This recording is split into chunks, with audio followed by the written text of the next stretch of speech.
Bueno, yo como los demás ponentes quisiera felicitar, agradecer la invitación a este evento. Y un poco como Jimena, yo también quisiera hablar desde el punto de vista de movimientos sociales. Es decir, yo voy a hablar sobre una consulta previa que fue anunciado el 28 de agosto en 2012 como la primera consulta previa en el Perú. La consulta que todavía no se ha dado. Entonces, en realidad, mi enfoque es un poco describir este proceso que es parte del proceso previo a hacer una consulta. Y lo que quisiera empezar en eso es, en la discusión ayer, por ejemplo, nadie habló de esta parte de la consulta. Y en realidad es una parte muy importante del proceso de consulta, que no está contemplada y todo. Bueno, después voy a mis comentarios. Entonces, este proceso en 1992 empieza en la década de 2000, primeras décadas del siglo, con el proceso de movilización de PECONACO, la Federación de Comunidades Nativas de Río Corrientes, que terminó con una toma de las instalaciones de Cruz Petro y un acto de terrorista entre la Federación representando las comunidades de la cuenca del Río Corrientes, la empresa Cruz Petro y el gobierno peruano. Entonces, este acto tiene toda una serie de compromisos y obligaciones que todavía el gobierno regional no ha cumplido. Mayormente la empresa ha cumplido su parte, el gobierno nacional también. Bueno, no voy a entrar en esos detalles, pero este fue un caso emblemático en el sentido que, emergiendo de la década de 90, el fujimorismo, la década de 2000, en la Amazonía fue un caso emblemático de movilización indígena y de lograr resultados mediante un proceso finalmente de negociación, de diálogo.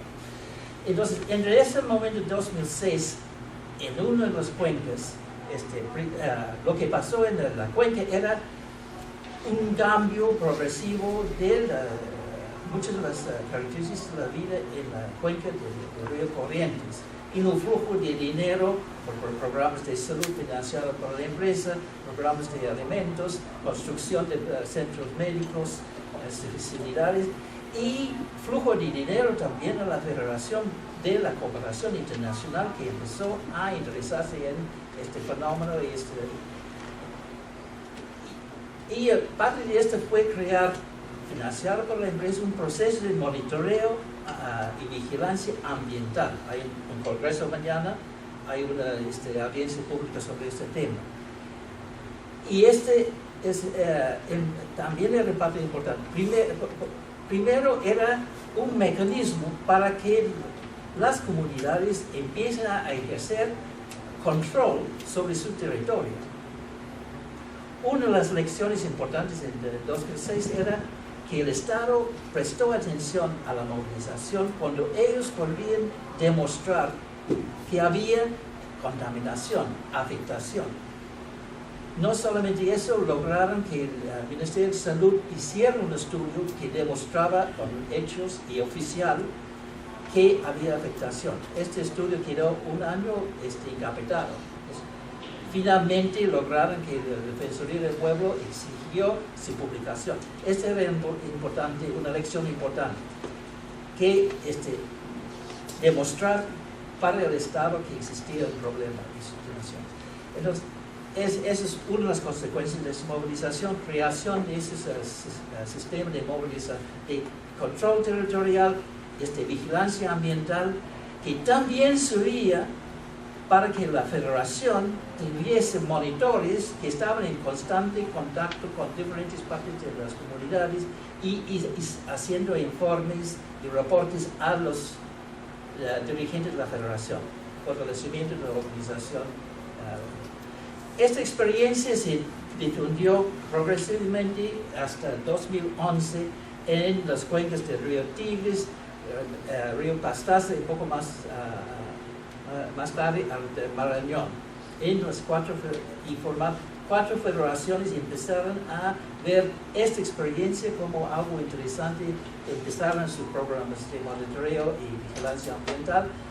Y en 2011 formaron una especie de coalición, Winamut, y consiguieron financiamiento para contratar a algunos asesores.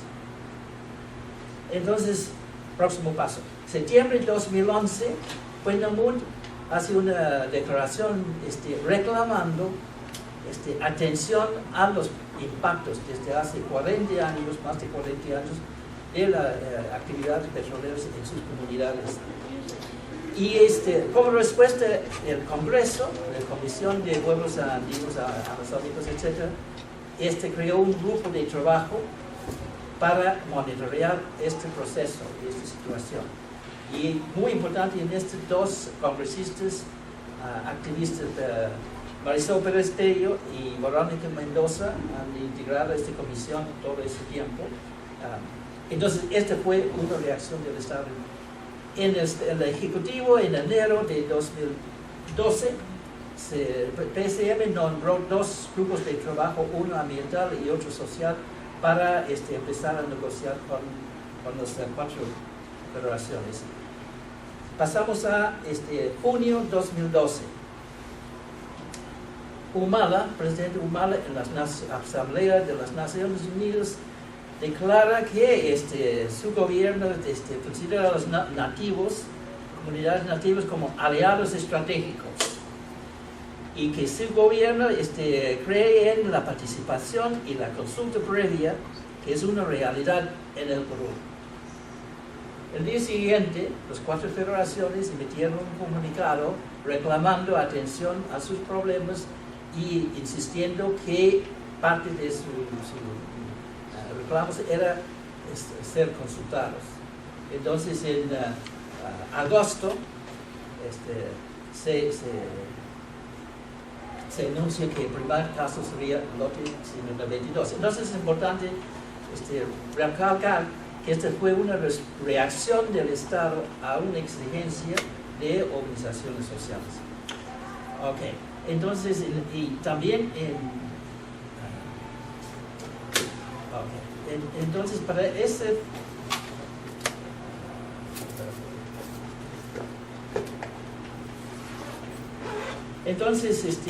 para esa fecha también se había pasado 6 meses durante el cual el MIDIS, que lideraba el Estado en el grupo social, no había hecho nada. Mientras que el Ministerio de Ambiente, liderando el grupo ambiental, había ido defendiendo en toda una serie de reuniones la agenda del trabajo con las comunidades sobre atender los problemas ambientales. Entonces también en junio, que es un mes de 2012 importante, FEDICEP, la Federación del Río Pastaza, en Alianza Topal, hizo una mesa de diálogo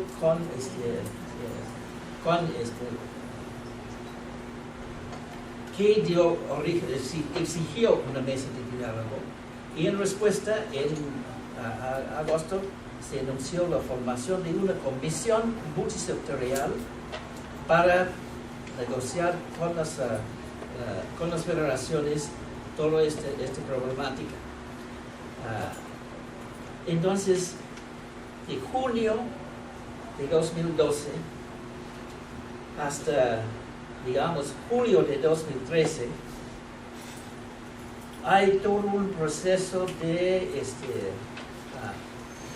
donde el grupo ambiental va organizando monitoreos en las 4 cuencas, monitoreos ambientales, todo involucrando a UEFA, ANA, OCDE y el Ministerio de Salud. Todo un esfuerzo complejo de coordinación del Estado. Y progresivamente, hasta marzo de 2014, se van declarando emergencias ambientales en cada uno de los 4 cuencas. sin entrar en detalle, todo esto es un proceso de reuniones sin fin, coordinaciones, y en esto el hecho que los monitores de cada una de las federaciones ya tenían información sobre dónde estaban los puntos de contaminación, hizo que el Estado podía ir con ellos como guías y ir documentando oficialmente la naturaleza del problema, y los resultados eran espeluznantes y siguen siendo escandalosos en términos de contaminación del agua, contaminación del suelo, contaminación de la salud. Entonces,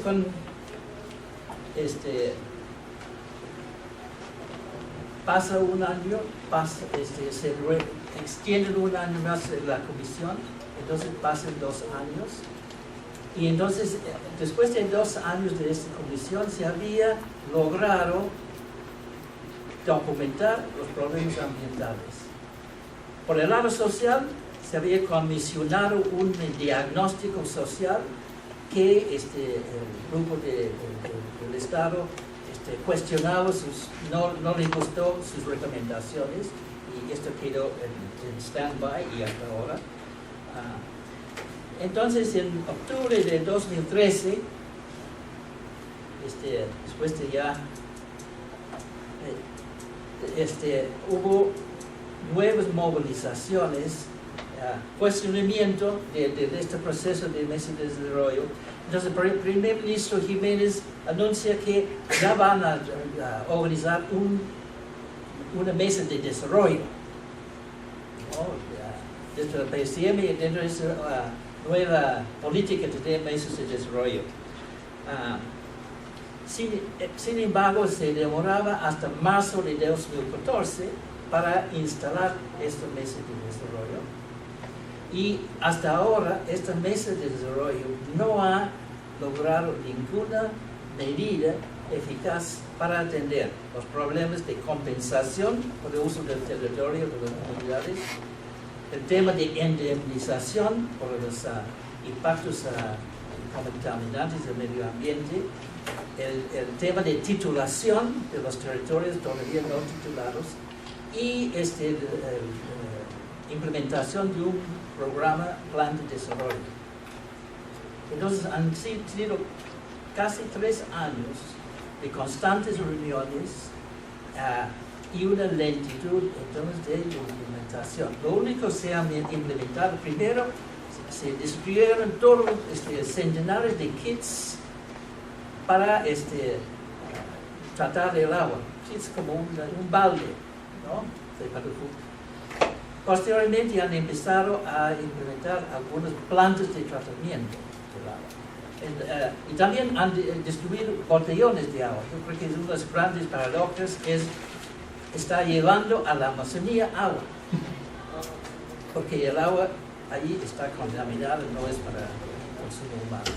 Ok, unas reflexiones sobre todo este proceso. Entonces, hasta ahora, uno de los temas durante 2013 se va por un lado, el apuro del Estado de implementar la licitación, porque el contrato con Pluspetro termina en agosto de 2015.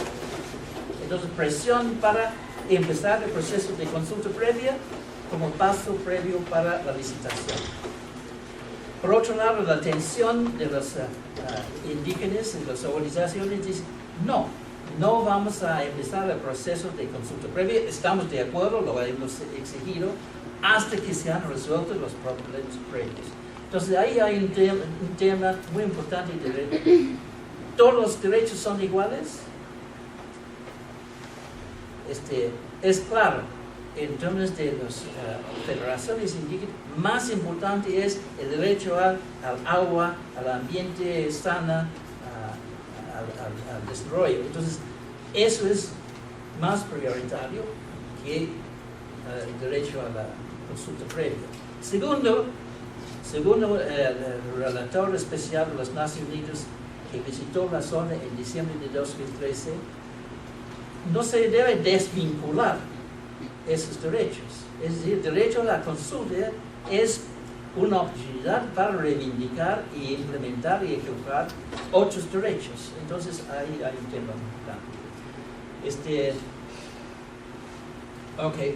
Otro es la importancia de crear las condiciones para el diálogo. Es decir, hay literatura, hay experiencias, por ejemplo, Pro Diálogo tiene en su página web ejemplos de 4 casos donde ellos han participado en procesos de diálogo, donde ellos hablan de las condiciones, cómo se logran acuerdos, cómo se logran consensos. Entonces, hay un abogado peruano, Luis Ore, que ha escrito un trabajo sobre los diferentes pasos y condiciones necesarias para lograr consensos y acuerdos. No es etapas definidas en la legislación peruana como etapas. Entonces, por ejemplo, uno de los puntos es hay que crear las condiciones previas de confianza antes de empezar un proceso que logra como final este consenso, porque en principio el objetivo de la consulta es lograr un consenso. En caso que no hay un consenso, entonces ya se impone el Estado. Lograr un consenso no es una cuestión de seguir mecánicamente una serie de etapas en la legislación.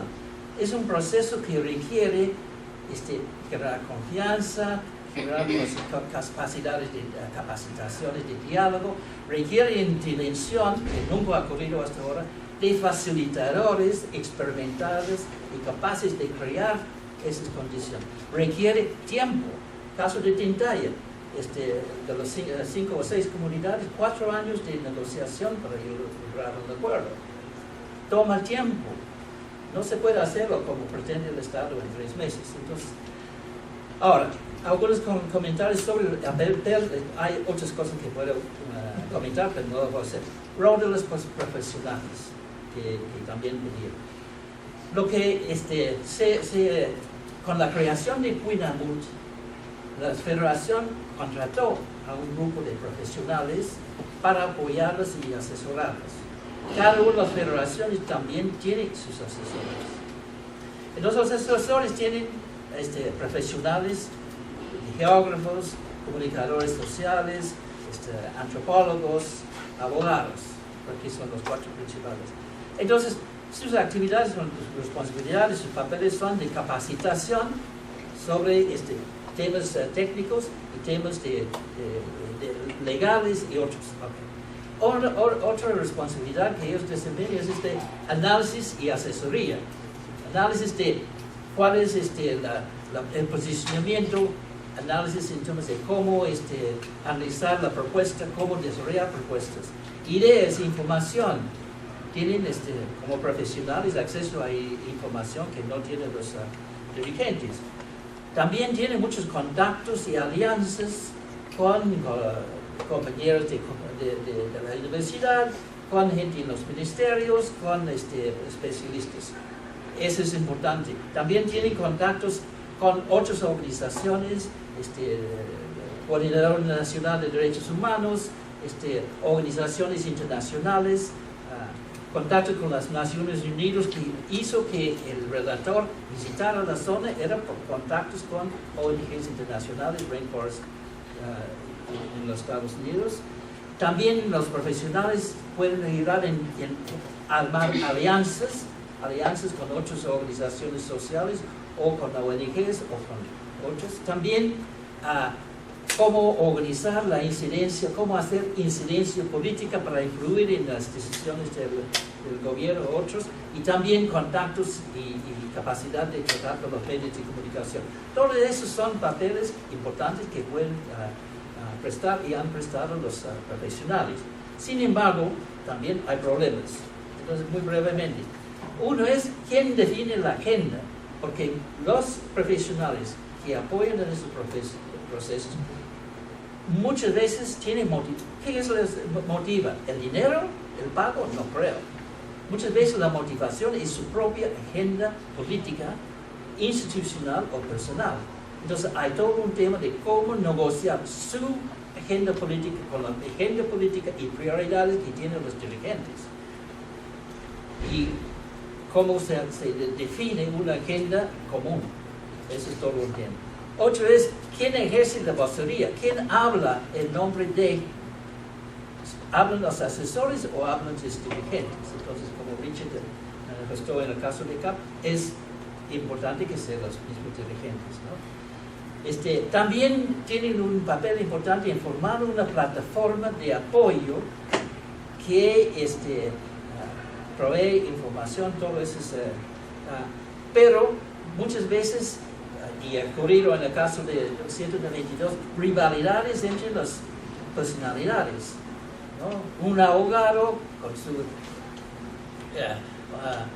y un geógrafo en Puendemont y un abogado en Solsticio en ONG con una rivalidad que era contraproducente en muchos casos, ¿no? Entonces, y hasta el punto donde los dirigentes tenían que llamar la atención y imponer reglas y todo. ¿Cómo organizar una plataforma de apoyo donde tienen definidos sus papeles, sus objetivos, sus roles, para que no se van entrecruzando? Todo eso son problemas que han surgido por no dar atención a el activismo, que hay que seguir el momento, hay que responder, hay que proponer. A veces hay que dedicar tiempo a organizarse, definir responsabilidades para ser eficaces. Eso no se hizo bien. Y también hay las diferencias entre asesores que son asesores dependientes de la organización indígena versus asesores que son miembros de Solsticio, de la Paz u otros. Entonces, esos papeles no son iguales. Por un lado, dependiente un asesor pendiente tiende a veces ser sumiso a la gente de los dirigentes y no da asesoría profesional independiente. A veces esto ocurre. Otros, si son asesores en ONGs, a veces la gente de la ONG interfiere con la gente de la organización. Entonces, hay complejas situaciones así que hay que... entonces, y en esto siempre manejar el protagonismo individual y el protagonismo institucional. Finalmente, muy brevemente, unos comentarios sobre profesionales en el Estado, que ya se tocó creo que en la primera. Siempre el problema con el Estado y su ineficacia en este proceso larguísimo ha sido, es problema de capacidad, es decir, funcionarios incapaces y sin información o competencia para desempeñar sus papeles, o es falta de voluntad política. Entonces ahí es importante entender el contexto institucional en el cual las funcionarios trabajan. Es un contexto autoritario, donde muchas veces tienen privacidad, no tienen siempre los recursos para viajar o participar activamente. Muchas veces no tienen claro qué es que quiere sus jefes o su ministro. Muchas veces. Entonces, en estas situaciones, la reacción es: voy a hacer lo mínimo posible. Voy a asistir y no voy a comprometerme a nada. No voy a comprometer del ministerio tampoco. Entonces, simplemente pasamos, viola. Otra reunión, y la estrategia es: no es nada. También hay el problema, entonces tienen un problema serio de autoridad y autonomía para tomar decisiones, para comprometer recursos. Y también hay el problema de rotación. Marisol Pérez Tella me dijo: las únicas dos personas permanentes en todo este proceso del 192 son Verónica y yo. Todos los demás funcionarios han cambiado. Y han cambiado frecuentemente. Y tampoco pasan, el saliente no pasa la información al anterior. Entonces, cada reunión se tiene que educar a los funcionarios de todos los antecedentes lo que ha pasado. Entonces, eso es otro problema. Y finalmente, los incentivos, no hay incentivos claros para que ellos contribuyan a un proceso que logra los objetivos que buscan. Entonces, esas son algunas de las reflexiones sobre papeles de los profesionales. Gracias.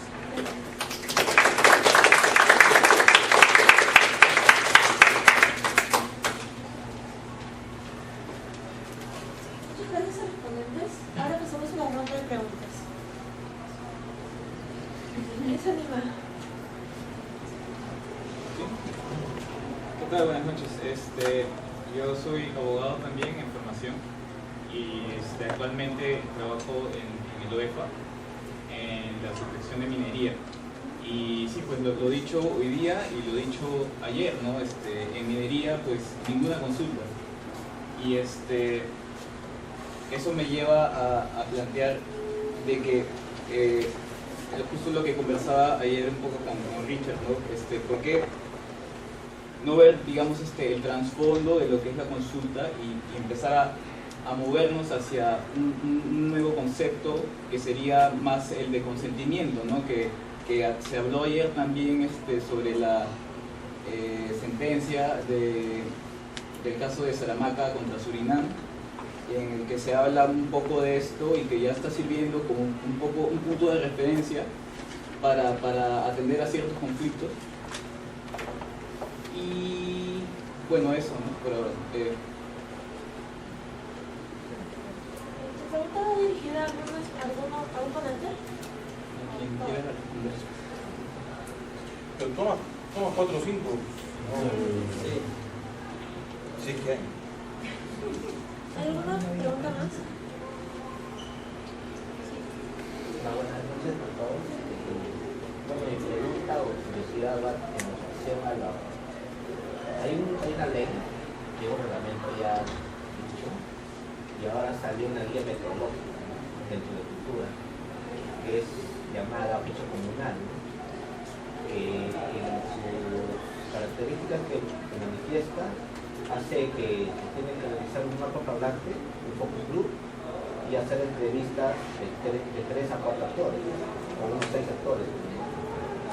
¿Creen que estos marcadores, como Manuel lo manifiesta, y nosotros como antropólogos decimos como, no sé si el término está bien dicho, indicadores o características para determinar la parte objetiva y subjetiva, son necesarios y están bien interpretadas en esta ficha comunal?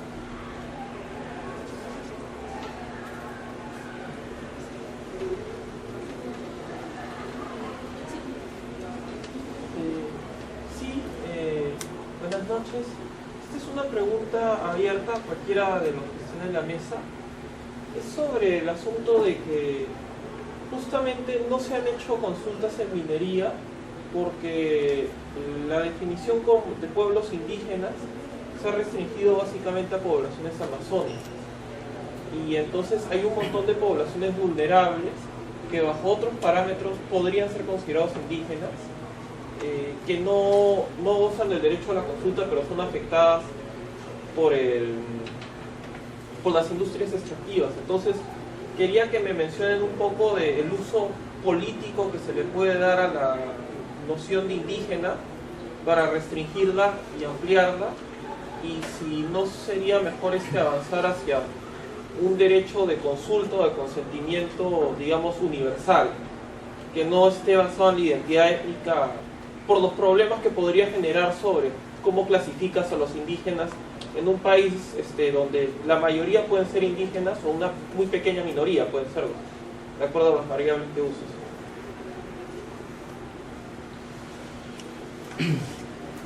Bueno, buenas noches. Quien les habla es un perteneciente del pueblo Abajún.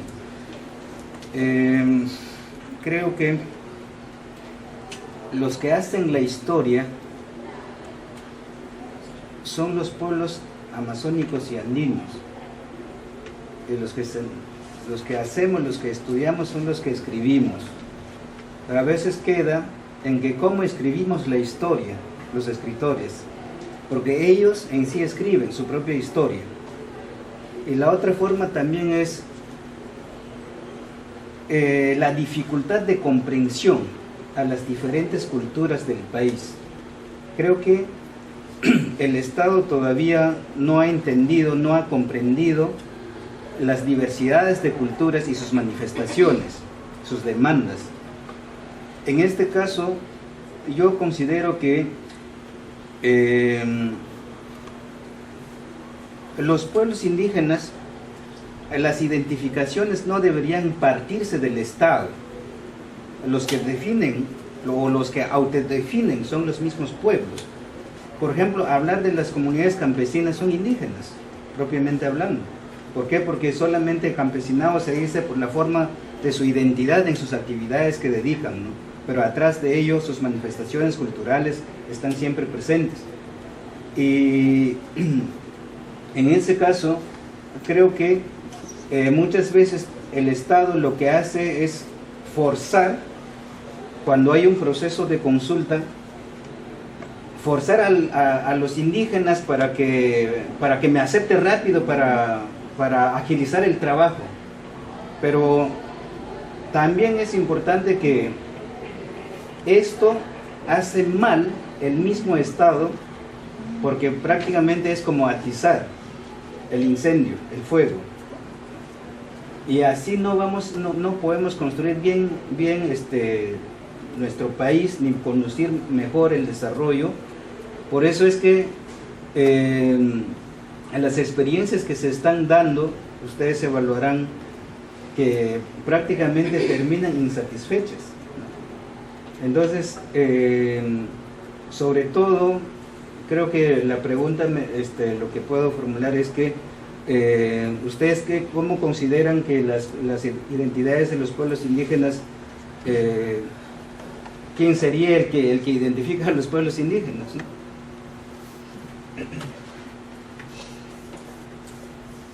¿Hay alguna pregunta más?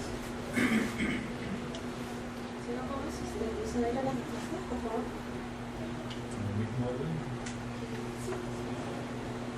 Bueno, yo quisiera empezar retomando, digamos, algo que había mencionado Jimena, que me parece súper importante, que es, digamos, salir un poco de este parámetro de una cuestión dicotómica de lo político y lo técnico a un lado, ¿no? Esta cuestión técnica, pura, neutral, imparcial, racional, y por otro lado la política llena de intereses, cochina, ¿no? Particulares, localistas, etc. Yo creo que, digamos, el caso de la consulta previa es un buen caso en el cual se observa que lo técnico también tiene un uso político, y como mencionaba Richard, no hay cuestiones en las que los abogados pueden generar consensos y cuestiones en las cuales no, el derecho dice que es así y es así. El problema es que la mayor parte de conceptos dentro de la política de la consulta previa está en cuestionamiento, ¿no? Y para regresar un poco a lo que yo señalaba con esta parte de observar, por ejemplo, al Estado y a la administración pública, cada sector tiene su grupo de abogados, con sus asesores legales, y cada asesor legal va a establecer una lectura de cómo se aplica la ley para beneficiar a su sector, ¿no? Entonces eso es importante, ¿no? Al momento de decidir, por ejemplo, el Ministerio de Cultura con el Ministerio de Economía o el Ministerio de Energía y Minas, si se consulta o no una licitación para minería, se van a sentar y van a llevar a su staff de abogados y asesores políticos para que traten de mediar y hacer, digamos, de alguna manera de que concuerden tanto la parte legal como la política para que el interés del sector predomine, ¿no? Entonces es bastante los casos en los cuales la lectura, digamos, o la interpretación no está cerrada, ¿no? Y hasta que llegue un momento en el cual un órgano, digamos, como el Tribunal Constitucional establezca una sentencia, hay un trecho inmenso y mientras tanto tenemos estos problemas, ¿no? Entonces esa separación es importante, ¿no? Tanto lo técnico como lo político se encuentran y tiene que ver también con esto segundo que mencionaba Jimena. Finalmente, dentro de este interín entre que se genere una definición cerrada por parte de un organismo autónomo, por ejemplo, muchas de estas cuestiones terminan siendo estrategias políticas, tanto de los sectores del Estado como de los sectores de la sociedad civil, y estrategias no en términos negativos, sino, digamos, como términos válidos para hacer valer sus intereses, mientras, como decía Jimena, no sean éticamente reprobables, ¿no? Entonces, eso es interesante, y ahí la reflexión sobre el papel un poco de los politólogos dentro de este meollo, de este asunto, porque a nosotros de alguna manera nos interesa ver justamente este actor, ¿no? Al Estado y a la administración pública, cómo se van configurando, cómo configuran instituciones más allá de las normas, ¿no? Porque finalmente una norma se da, pero los actores la configuran en el momento de implementarla, al momento de generar instituciones informales, ¿no? Y este es un buen caso, digamos, en el cual uno observa que más allá de las cuestiones normativas se generan instituciones alrededor, informales o formales, que van acompañando este proceso, ¿no? Entonces, en ese sentido, es importante señalar también un poco de la mano de lo que señalaba el doctor Ezcurra, y no solo él, sino en este libro que él tiene junto con Bevington y Bielich, desde un punto de vista cualitativo y más cuantitativo, un trabajo de Moisés Arce. Las organizaciones indígenas y sociales importan en este sentido, ¿no? Digamos, tienen un impacto más allá de su fragmentación y más allá, digamos, de la dispersión en la acción colectiva, en las protestas sociales. Hay un impacto sobre cómo se configuran estas instituciones, tanto legal, ¿no? Como informalmente. Y hay dos puntos, ¿no? A veces esto puede ser negativo también, negativo nuevamente desde el punto de vista de estos procesos, porque claro, por ejemplo, uno ve que en el momento de la reglamentación conflictos como los de Conga terminan quitando, por ejemplo, ciertas prerrogativas a los gobiernos regionales. Si es que un gobierno regional amenaza con llevar adelante un proceso de consulta, se pone en la reglamentación no sé cuál es el término legal para esto, un artículo en el cual se dice que los gobiernos regionales tienen que pedir permiso, no de esa forma, ¿no? Ese fue el que le dijo Cajamarca. Claro, entonces, de alguna manera se van configurando, ¿no? Nuevamente, no digo que esté mal que proteste la gente, solamente hay, digamos, cierto tipo de repercusiones. Y lo mismo con Cañari, ¿no? Que salga a la luz esto que preguntaban hace un momento, ¿no? El papel de los pueblos indígenas andinos dentro de las concesiones mineras, ¿no? Y esto es importante porque, claro, en la comparación con Bolivia es importante también ver que esto de la densidad político-asociativa importa también, ¿no? No es lo mismo negociar una ley, una reglamentación con organizaciones, en el caso peruano, como en el caso boliviano, ¿no? Digamos, este peso que tienen las organizaciones sociales allá tiene algún tipo de impacto, aunque no necesariamente el más adecuado, ¿no? O el que uno esperaría o quisiera, digamos, dentro de lo que... Y ahí también el tema de los empresarios. Y finalmente, para, digamos, dialogar un poco con lo que proponía Martín Ezcurra, ¿no? Es importante ver también el papel no solo de las ciencias sociales y jurídicas como gente que analiza o que acompaña procesos, sino también dentro del Estado, ¿no? En nuestro análisis, por ejemplo, sobre quienes participan dentro de la administración pública, encontramos que muchos de estos funcionarios son abogados, antropólogos, sociólogos y politólogos. Es interesante ver cómo ellos mismos, dentro de la dinámica del Estado, también dentro de los márgenes de posibilidad, dentro de una estructura jerárquica y autoritaria, entre comillas, como es el Estado, también tienen, digamos, momentos en los cuales pueden llevar adelante y desarrollar desde sus pequeñas parcelas algún tipo de dinámicas en favor o en contra de los intereses de las organizaciones indígenas, empresariales, etc.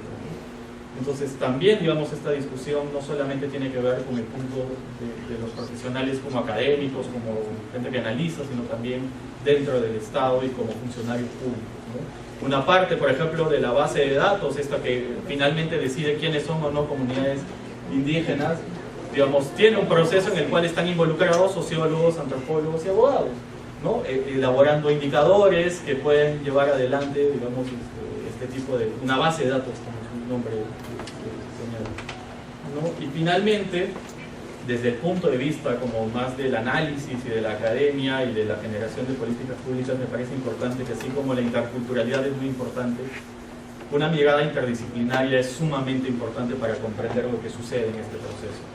Si bien es cierto, mesas como estas, digamos, en las cuales se sientan a debatir o a presentar algunas ideas abogados, politólogos, antropólogos, sociólogos, no son muy comunes, es muy importante leernos entre nosotros, ¿no? Uno construye sus análisis a partir de, por ejemplo, lo que los antropólogos dicen sobre la identidad cultural, sobre lo que los politólogos dicen sobre el funcionamiento de las instituciones, los sociólogos dicen acerca de cómo se configuran las organizaciones sociales, etc., ¿no? Entonces esa mirada interdisciplinaria no puede, digamos, más allá de las ventajas o desventajas que tiene cada una de las disciplinas en las ciencias sociales y jurídicas, no puede perderse, ¿no? Creo que es importante para construir una mirada más a profundidad de estos casos. Por eso voy a estudiar ciencia política. Lo que yo tengo claro es que mi maestría no va a ser de derecho. No sé todavía qué va a ser. Estoy entre antropología y ciencia política, pero creo que es un complemento, ¿no? Como le decía, si tú vas, lo enfocas desde un solo campo, vas muerto. En mi poco tiempo, en mis 26 años de experiencia, de los cuales voy 3 años dedicado a esto, creo que la persona que conozco que más sabe de esto es un ingeniero. Y no desde el lado de ingeniero, sino desde el lado del campo. El que más sabe es el que más conoce.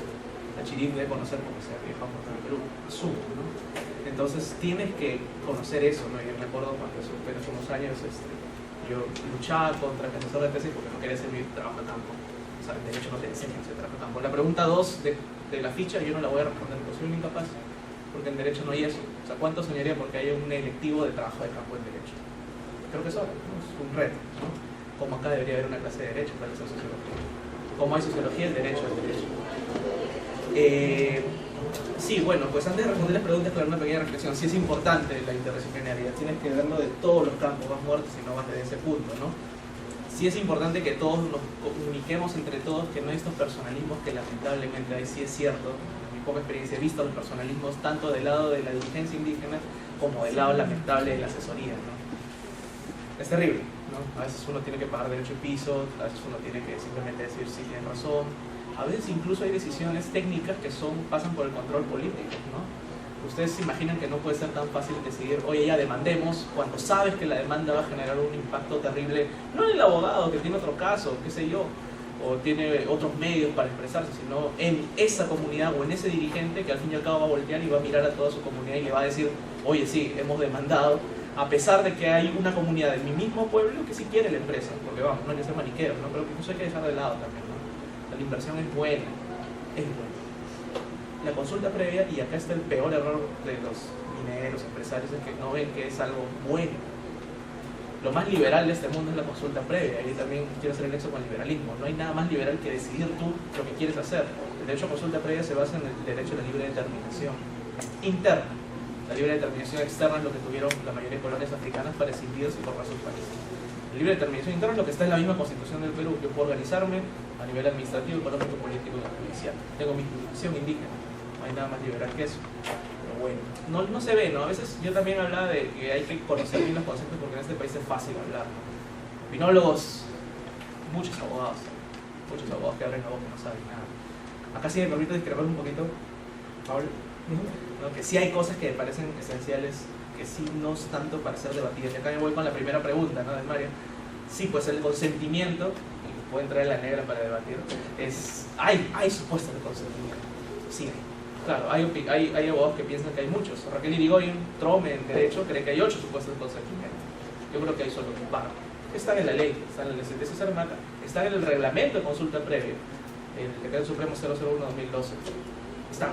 Son 2, desplazamiento y almacenamiento de químicos. Justamente el caso del 116 es un caso de consentimiento porque tú lees en el IA y en el mismo IA dice, oye, vamos a meter 10.600 subbarriles en la tierra de la comunidad y lo vamos a dejar ahí. Esa es su forma de desprenderse de los residuos peligrosos.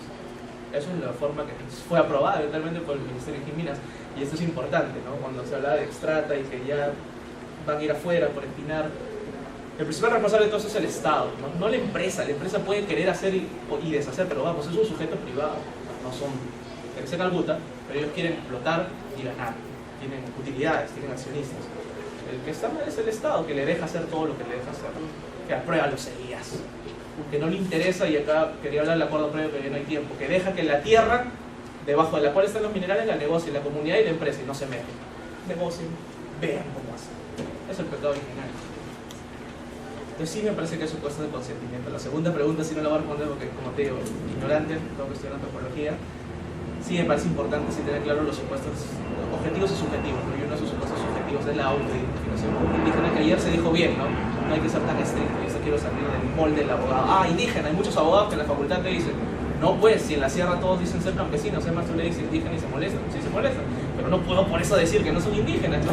O sea, claro, como usas otra palabra, eso es una cabal leuleya. No puedes simplemente pedir por esa palabra. Es cierto, se autoidentifican como campesinos, pero hay que ver el trasfondo de eso. Y caso por caso, caso por caso. A mí Antonio Peña me decía, mi asesor de tesis, caso por caso. No hay que asumir, acá no hay verdades tampoco, a pesar de que parece que me he contraído con que si hay verdades en derecho, no podemos ir con juicios predeterminados. A mí Antonio, antes de ir a hacer mi trabajo al campo de Cajamarca, Negritos, me dijo, anda como Jesucristo, y caía como en Semana Santa. Y la persona que además me ayudó con mi tesis fue el señor Wilfredo Saavedra, que hace 2 años yo pensaba que me comía lo que decía la prensa y que esto es un terrorista. Cuando llegué a Cajamarca tenía su estudio de abogados, el tipo internado diciéndome, y fue el único tipo que me dio la copia de la demanda, porque es un caso judicializado. Rufides me dijo, ven, te voy a ayudar, nunca más me contestó el teléfono, nunca más la abogada.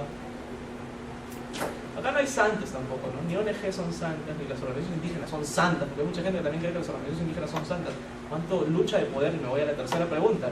¿Cómo evitamos el uso político? Hay uso político, o sea, hay dirigentes malos, hay dirigentes que... O sea, y esta es la verdad. El pecado original está en la negociación por la tierra. Oye, Gapu, toma, convéncele a tu gente. Claro, no quiero caer en la caricatura de que sí, es un rebaño, de que son llevados por dirigentes. Eso es mentira también. Pero si hay eso, la empresa, su modo operandi es por un lado, antropólogos, sociólogos, abogados, hagan de los estudios, y por otro lado plata, bolsa. Eso pasa. Como también hay comunidades convencidas de que la mejor alternativa es la empresa. Y una autocrítica de las ONGs. Ya ganamos el caso, se fue la empresa. ¿Y ahora qué? ¿Vamos a vivir del cacao? Y eso es una autocrítica, nosotros creo. O sea, tenemos que empezar a ver las cosas distintas, ¿no? Allá roba perazabras, no, pues ya el Perón es más pragmático que eso. Y eso es una crítica. Me voy a atrever a lanzar un juicio político. Somos distintos. O sea, ya la bandera de la defensa de los derechos es importante, ¿no? Pero ahora somos ciudadanos porque hemos ganado plata, porque estamos en el mercado. Estoy leyendo verdad. Estoy tratando de ampliar mis horizontes. El uso político hay, ¿no? Y hay que andar con cuidado.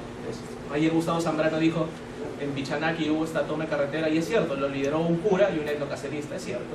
Pero, por ejemplo, no mencionó Gustavo que CARE, ¿no?, la Central Yánica Tribane, ya presentó un derecho de petición por el 108. Ahorita los conflictos, y no están en los periódicos obviamente, están el 192, eso va a estallar si no estalló, el 108 en Junín. Esos dos creo que son los principales conflictos, ¿no? Totalmente de acuerdo con Fermín, ¿no? ¿Quién identifica el Estado? Claro, la autoidentificación es un requisito subjetivo. El pueblo indígena tiene que autoidentificarse. ¿El Estado está listo para identificar pueblos indígenas? No. ¿La base de datos es constitutiva? Tampoco. O sea, el pueblo, tú mencionaste, Jimena, que el pueblo exacto era Cana, ¿no? Sí, como Cana, ¿no? Claro, la nación Cana. O sea, hay 4 pueblos quechuas, de los 52 solo son 4 quechuas. Dicen que están en esta expresión. Y la negra se fue porque el Jiménez le dijo no metas a los bandidos. Se voló. Es político, al final sí es político. Yo reconozco que el juego político es... Pero claro, es peligroso. Manuel Purrer Vidal ha sido el mejor profesor de Derecho que he tenido. Y yo lo admiro. Pero como yo, mucha gente también se le cayó un poco. Y si lo veo a Manuel no tengo problemas en decírselo cuando se quedó. Y la gente que lo defiende te va a decir se quedó por la COP. Bacán, pero te quedaste a pesar de quitarle facultades a la OEFA y de todas estas normas que han bajado el estándar ambiental, ¿no? O sea, es peligroso el juego político porque es tan abierto. Esa es mi principal crítica al juego político. El derecho, yo odio el derecho, no odio mi carrera, eso es la verdad. Tengo un complejo y raro con mi carrera, pero lamentablemente es una llave segura. O sea, si hay, la demanda me va a hacer que el juez me diga público. Se van a ir afuera, la Corte Interamericana eventualmente nos puede dar la razón, esa te va a decir público. La política es, todos votamos por mal. Claro, es tan maleable, pero bueno, es lo que podemos decir. Bueno, ahí en verdad haciendo referencia un poco a lo que decías, bueno, es político, pero eso no es malo tampoco. No es malo intrínsecamente, ¿no? Político no es una mala palabra. Y hay juegos políticos, hay juegos de poderes, claro que sí, como en cualquier organización, como los hay en la universidad. O sea, ni siquiera hay que irse muy lejos para eso, ¿no? Acá también tenemos nuestros arreglitos, nuestras cosas, no sé, lobbies, cosas que se arreglan, votaciones, qué sé yo. O sea, eso está siempre presente, ¿no? Creo que tiene que ver con la definición de, no sé, ser humano, grupo humano, lo que fuera. En todo caso, pensando en estos términos, en cómo eso puede afectar o no el tema de la consulta, y por ahí había una pregunta acerca de, es una pregunta bien espinosa, ¿no? La consulta previa, ¿por qué para indígenas sí es tan complicado y por qué no para todos? Bueno, así como está definida, es para indígenas por su ficha de nacimiento, ¿no? Que es el convenio 169, que tiene que ver con, justamente como conversábamos hace un rato, con derechos de pueblos originarios que provienen de haber estado ahí antes que el Estado Nacional. Entonces, es más, yo creo que tiene que ver con una cuestión postcolonial de reivindicación de derechos para pueblos que han sido perjudicados en su historia por una serie de abusos, de atropellos legales y ilegales. Entonces, va por ahí. Llevarlo a otros términos podría ser una discusión más ciudadana, ¿no? Más de, claro, yo como ciudadano quiero ser consultado, más allá de mi adscripción como indígena o no. Y eso es algo que creo que estamos a años luz de discutirlo todavía, porque porque, o sea, si discutirlo para pueblos indígenas es tan difícil, imagínense lo que sería si fuera en general, ¿no? Creo que si es que se empieza a discutir será de acá todavía unos buenos años, estamos lejos de eso. En todo caso, la otra cuestión, ¿no? Esta de la ficha comunal, que es bien interesante que el Estado mismo esté dando algún tipo de herramienta, sea esta pobre o no, para intentar alcanzar, no sé, como una metodología para trabajo de campo, ¿no? En este caso, claro, como decía, creo que son 5 o 6 entrevistas, ¿no? El focus group, como una especie de mapa de actores, ¿no? Y ahí yo creo que, o sea, todo bien con eso, lo puedes hacer y puede que te vaya bien, pero creo que lo que se pierde ahí es lo que en antropología decimos que como que has llegado a un punto bueno o puedes dejar de seguir investigando por un momento, porque claro, sí, es un hilo como que puede continuar por siempre, ¿no? Si te metes de una pregunta a otra, pero en principio sí es que se satura la información. ¿Qué significa que se sature? Que se te empiece a repetir en una serie de entrevistas la misma información. Eso creo que igual se dice en sociología, en otras ciencias sociales, se empieza a repetir la información y entonces ves que ya, al igual que en las encuestas, por ejemplo, el hecho de hacer una muestra más grande no va a cambiar el resultado final. Y eso no tiene que ver con cuántas entrevistas haces, porque puede que el punto de saturación se alcance a la tercera entrevista o puede que se alcance a la entrevista número 100. Y tiene que ver con la variabilidad de los sectores sociales presentes, tiene que ver con la complejidad, la dinámica social del lugar, que va a variar si es que es pequeño, si es que es grande, cuánta gente está involucrada, cuántos actores, si hay, no sé, diferentes religiones presentes o diferentes instituciones, 20.000 factores. Entonces, ¿puedes decir que basta con hacer estas 3 cosas? No. Puede que en algún caso sea suficiente, sí, pero cuando te enteras, recién en el campo, recién a partir de los casos. Y por último, esta pregunta que me pareció bien interesante, ¿no? Acerca de finalmente cómo se escribe la historia indígena, que es muchas veces escrita también por los propios indígenas, y qué papel juega la autodeterminación en este proceso de reconocimiento general. Como les comentaba acerca de este caso de la nación Kana, acá se está intentando hacer un reconocimiento desde abajo. Vamos a ver si funciona, probablemente en un par de años, no creo que sea un resultado rápido. Pero ahí, bueno, la OIT presenta una serie de elementos que ellos llaman subjetivos y objetivos para la definición de los pueblos indígenas. Y que, en verdad, también ni los objetivos son muy objetivos y viceversa, ¿no? En verdad se cruzan bastante. El tema de la autodeterminación es una cuestión bien complicada por una cuestión política, obviamente, porque tiene que ver además con juegos de poder internos, ¿no? Porque finalmente, ¿quién decide al interior de un pueblo el autoproclamarse, por ejemplo, como indígena? Si es que está hablando por todos. Y eso tiene que ver con que en la legislación y en la 169, como decía Manuel también, se habla de derechos colectivos, ¿no? De derechos individuales. Entonces, en este caso es el derecho de hablar por alguien también, no sé.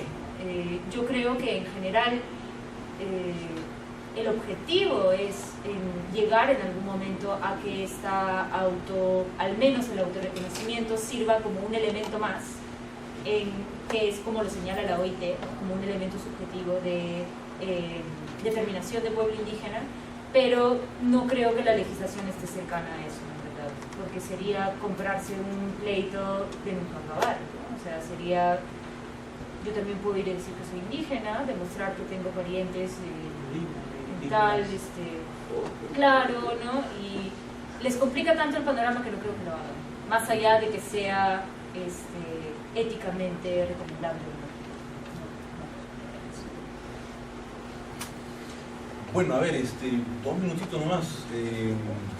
Una primera reflexión, este tema de ciudadano o derechos ciudadanos versus derecho a la consulta de pueblos originarios. Yo creo que el instrumento de política pública transparenta y pone de manera muy dramática este tema es el famoso tema de zonificación ecológica y planificación de ordenamiento territorial, ¿no?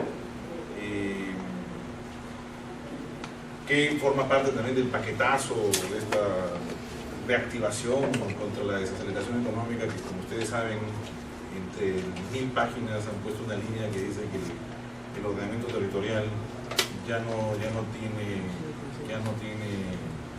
carácter vinculante, ya no define usos, ya no tiene carácter regulatorio, con el cual en realidad se está aprobando una ley que es ilegal, porque hay diferentes leyes orgánicas que están por encima de este decreto que definen lo contrario.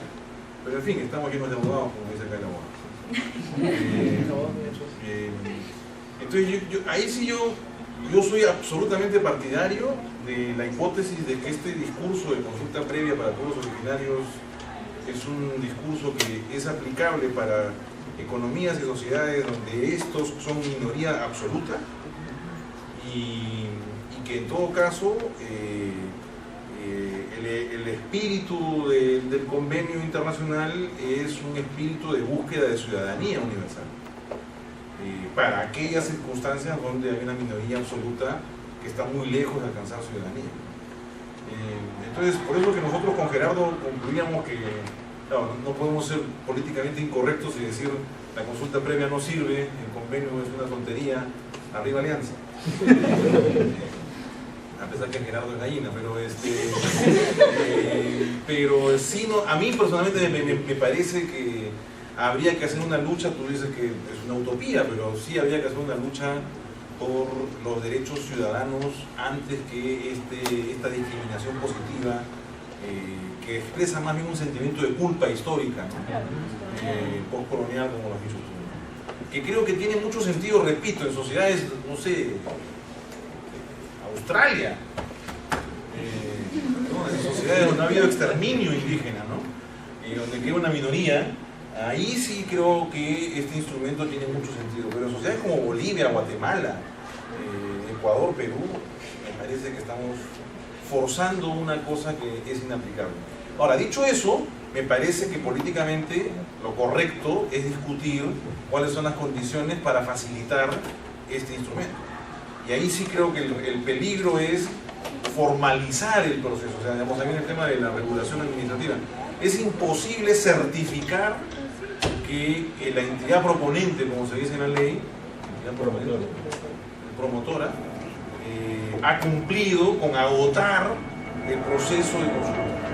Y que si no hay consentimiento, por lo tanto, la entidad promotora y el Estado pueden promover la inversión a pesar de que no hay consentimiento o una debida compensación. ¿Cómo certifica la sociedad peruana, cómo certifica que Perupetro ha cumplido con agotar el proceso de consulta previa en el lote 192 y que a pesar de que agotó el proceso de consulta previa no hay consentimiento previo, libre e informado? ¿Cómo se certifica eso? A mí me parece que es incertificable.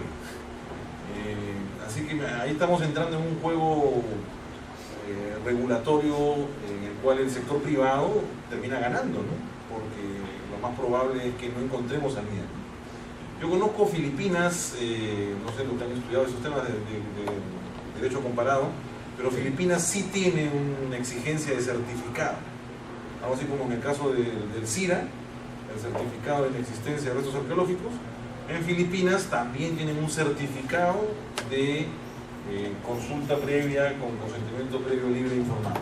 Entonces el Ministerio de Cultura de Filipinas, el Viceministerio de Interculturalidad de Filipinas, emite un certificado que la empresa 43 ha cumplido con el proceso de consulta previa y logró alcanzar un consentimiento o no logró alcanzar un consentimiento. Pero una vez que ya se emitió el certificado, se acabó el peluquín. Eso es inaceptable, ¿no? Porque el proyecto no es un proyecto estático. Entonces, no puedes tú estar emitiendo certificados cada vez que el proyecto modifica algo. Así que a mí me parece que no es, mi opinión es que no es pertinente tratar de profundizar la regulación de esto en casos como la sociedad peruana y boliviana. Y sobre el tema de la guía metodológica, bueno, como cualquier guía, ¿no?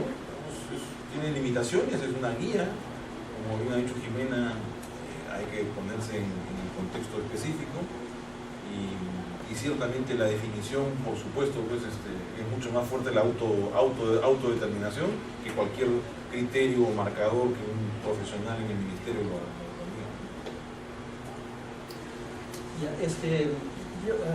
diga. Como una persona que es peruano por decisión propia y no por nacimiento, tengo dos nacionalidades.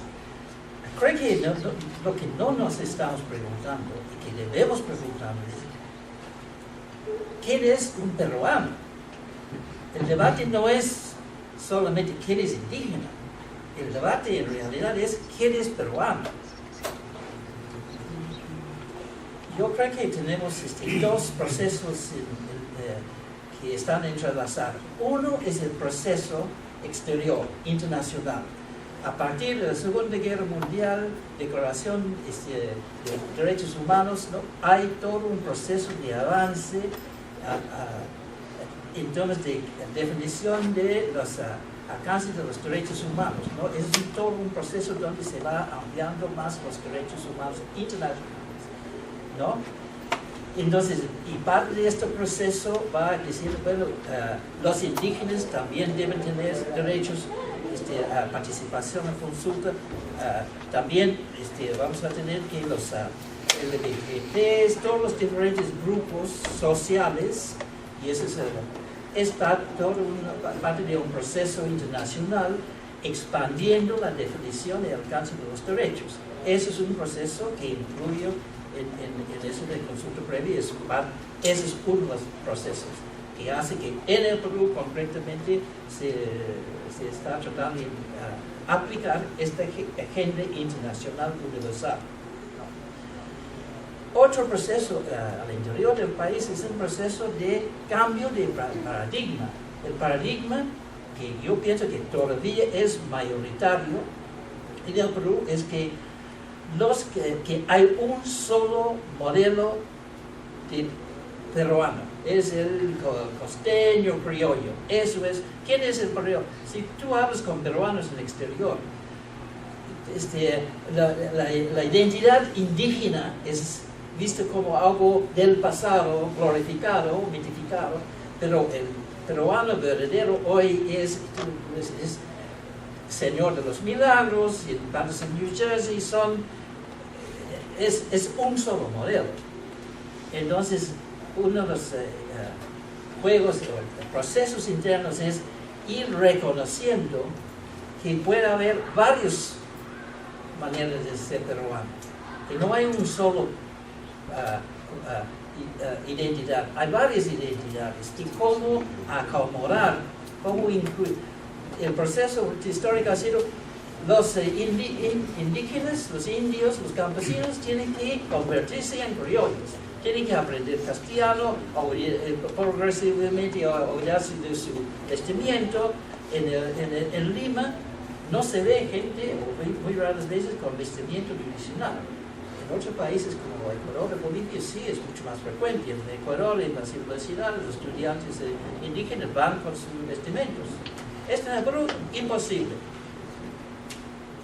Yo no sé si hay uno solo en la católica que va a clase con su vestimenta. No creo. Entonces son formas de inclusión. Entonces hay todo un proceso de cómo ir reconociendo la diversidad de la población, cómo ir aceptando que hay diferentes formas de ser peruano, no uno solo, y que eso no necesariamente intenta contra la unidad nacional. El gobierno de Velasco, con todos sus versos, sin embargo, reforma agraria, campesinos y nativos, era este proceso de homogenización. Entonces, hoy en día, esta idea de asimilación ya está siendo cuestionado. En los pueblos indígenas, como yo descubrí en el caso de 192, están con una lucha continua de lograr reconocimiento y legitimidad para su manera de vida, su identidad, Y la autodeterminación, el reclamo de autodeterminación, no es contra de la unidad o integridad del Estado peruano, existe en otros países, es posible. Entonces es un proceso muy lento. En este momento todo este proceso se centra, el debate, en el consulta previa, con todos sus defectos en temas de legislación y reglamentos. Pero creo que es parte de esos procesos más amplios. Entonces tenemos que tener esto en cuenta, que es, si restringimos el debate a los detalles sobre el reglamento, la ley, etc., no debemos perder la perspectiva que esos son procesos sociales y políticos más amplios que todavía, ¿por qué el problema con la aplicación de esa ley y reglamento? Porque no hay un consenso y una aceptación mayoritaria de eso, de aceptar que somos dispersos y diferentes y no hay un solo modelo. Entonces, creo que son parte de esos procesos lentos que generan tensiones y conflictos y que son parte de los reclamos internos de los pueblos indígenas, por ejemplo, o otros grupos, y parte de las presiones externas de la expansión del concepto y aplicación de los derechos humanos universales.